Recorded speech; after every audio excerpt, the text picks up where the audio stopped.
Do me a favor. Think about the last time you walked out of a grocery store. You had 2, maybe 3 plastic bags in your hand. They weren't heavy. You didn't buy steak. You didn't buy lobster. You bought the basics. Milk, bread, eggs, maybe some ground beef, a little bit of fruit for the kids. You get to the car, you throw those light bags into the passenger seat, and you look at the receipt, and you feel like you just got punched in the gut. $80, $100 for nothing. You sit there for a second, gripping the steering wheel, and you do the math in your head. You calculate how many hours you had to work just to pay for those 3 pathetic bags of groceries. And you get that feeling, that angry, sinking feeling that something is terribly, terribly wrong. You aren't crazy, and you aren't alone. Turn on the TV, and what do you hear? You hear the suits, the economists, the politicians, the experts. They look you in the eye and they give you the buzzwords. They say inflation. They say supply chain disruption. They blame the war overseas. They blame the truck driver who wanted a decent wage. They blame the guy stocking the shelves. They tell you it's a complicated global phenomenon. They tell you it's just the way the market works. I'm here to tell you that is a lie. What is happening to your bank account right now isn't an accident. It isn't just the market. It is a coordinated, calculated robbery. The American middle class is being starved not by a lack of food, but by a surplus of greed. You are being fleeced by a system that has been rigged so tight that you never stood a chance. Today, we are going to look under the hood. We are going to ignore the excuses and look at the reality of the American food supply. We're going to talk about the monopolies, the fake shortages, and the hidden tax you pay every time you take a bite of food. Let's start with the biggest lie of all, the illusion of choice. When you walk into a modern American supermarket, it feels like a paradise of options. You walk down the cereal aisle, and it's a wall of color. 50 different brands. Mascots, logos, health claims. You walk down the chip aisle, hundreds of flavors. You go to the beer cooler, dozens of labels. It looks like a free market. It looks like fierce competition. You think, wow, all these companies are fighting for my dollar, so they must be keeping prices down.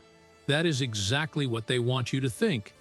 The reality, that entire aisle is owned by 2, maybe 3 companies. In the world of food, we have something called an oligopoly. That's a fancy word for a few guys run the whole show. Take a look at the meat industry. This is the protein that builds your muscles and feeds your family.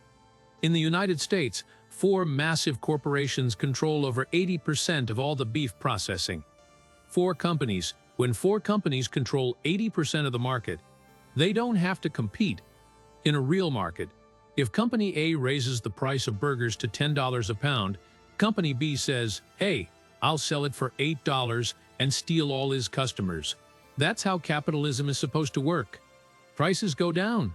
But when Company A and Company B are best friends, when they are part of the same tiny club, they don't do that. Instead, they look at each other and nod. They both raise the price to $10. They know you have nowhere else to go. You can't stop eating. They have a bottleneck on the food supply, and they are squeezing it for every penny you have. Now, the experts will tell you, wait a minute, their costs went up too. Fuel is up, grain is up. They had to raise prices to survive. Let's test that theory. Let's look at the scoreboard. If their costs went up, and they only raised prices to cover those costs, their profit margins would stay flat. They'd be making the same amount of money, just moving bigger numbers around. But that is not what is happening. In the last 3 years, while you were cutting coupons and canceling subscriptions just to afford dinner, the biggest food companies in the world posted record-breaking net profits. I'm talking about billions of dollars in extra profit. The CEOs are bragging about it on earnings calls. They literally brag to their investors about their pricing power. That's the term they use. Pricing power. It means we can raise the price as high as we want, and the stupid consumer will still pay it. They saw the pandemic, they saw the inflation headlines, and they used it as a smokescreen. Their cost to make a box of cereal went up by 5 cents, but they raised the price on the shelf by 50 cents. They blamed inflation, but they pocketed the difference. It's called excuseflation. They use the excuse of the economy to rob you blind. And it's not just the price tag, it's the product itself. Have you noticed that you're hungry an hour after you eat? Have you noticed the boxes feel lighter? Welcome to shrinkflation.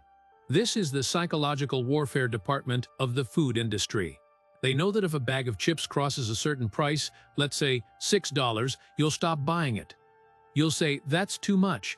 So they keep the price at $5.99, but they make the bag 10% smaller. They shrink the candy bar. They put fewer sheets on the roll of toilet paper.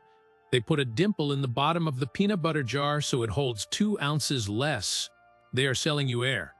They are literally stripping value away from you, ounce by ounce, hoping you're too busy and too tired to notice. But it gets worse than just size. It's about what's inside the food. To keep those profit margins skyrocketing, they are swapping out real ingredients for garbage. Look at the label. High fructose corn syrup instead of sugar, soy fillers instead of meat, seed oils instead of butter, chemical dyes instead of real fruit. They are filling the middle class with inflammatory, low-grade slop because it's cheap to make and expensive to buy. They are destroying our health to pad their quarterly earnings. We are the most overfed and undernourished nation in history. We are eating food-like products, not food. Now, you might be thinking, well, at least the farmers are doing okay, right? If beef is $20, the rancher must be driving a new truck. This is the most heartbreaking part of the story. The American farmer is being treated even worse than you are. The farmer is the only person in this equation who actually works. He takes the risk. He buys the seed. He feeds the cattle. He works from dawn to dusk. But remember those 4 big monopolies I mentioned? They control the processing plants. They are the only game in town. So when a rancher has cattle to sell, he has to go to them, and they tell him exactly what they will pay. It's a take-it-or-leave-it offer. If he says no, he has nowhere else to go. His cows die and he goes bankrupt. So they squeeze the farmer. They pay him pennies for his cattle. Then they process that meat, package it, and sell it to you for a fortune. The gap between what the farmer gets and what you pay is where the robbery happens. The corporations are the toll booth trolls, standing between the field and the fork, taking a massive cut from both sides. Farmers are losing their land. Family farms that have been around for 4 generations are being auctioned off. And who is buying the land? The corporations, foreign investors, Bill Gates. They want to own the land, the seed, the processing, and the grocery store. They want total vertical integration. They want to turn the American independent farmer into a serf on his own land. And where is the government in all of this? Where are the regulators? Where are the people we elected to protect us from monopolies? They are out to lunch with the lobbyists. The food industry spends hundreds of millions of dollars lobbying Washington. They write the farm bills. They write the USDA guidelines. Why do you think the regulations are so hard on small local butchers? Why is it illegal in some places to buy raw milk from your neighbor? Why is it so hard to process meat locally? Because the big guys wrote the laws to crush the little guys. They use safety regulations as a weapon to make sure no small competitor can survive. They want to make it illegal for you to step outside their system. They want you dependent. They don't want you buying a side of beef from a rancher 3 miles down the road. That money doesn't go into their stock portfolio. They want you pushing a cart through their automatic doors, under their fluorescent lights, buying their shrink-wrapped, chemical-laden boxes. This is a transfer of wealth. It is a systematic siphoning of money from the working class to the executive class. You work 40, 50, 60 hours a week, you break your back, you miss time with your kids, you trade your life for those dollars, and the moment you try to feed your family, they take those dollars back and give you half of what you paid for. It keeps you on the treadmill. It keeps you stressed. It keeps you living paycheck to paycheck. A man who is worried about where his next meal comes from is a man who is easy to control. He doesn't have time to protest. He doesn't have time to pay attention to politics. He's just trying to survive. So that's the bad news. The system is rigged. The game is fixed. The house always wins. But here is the good news.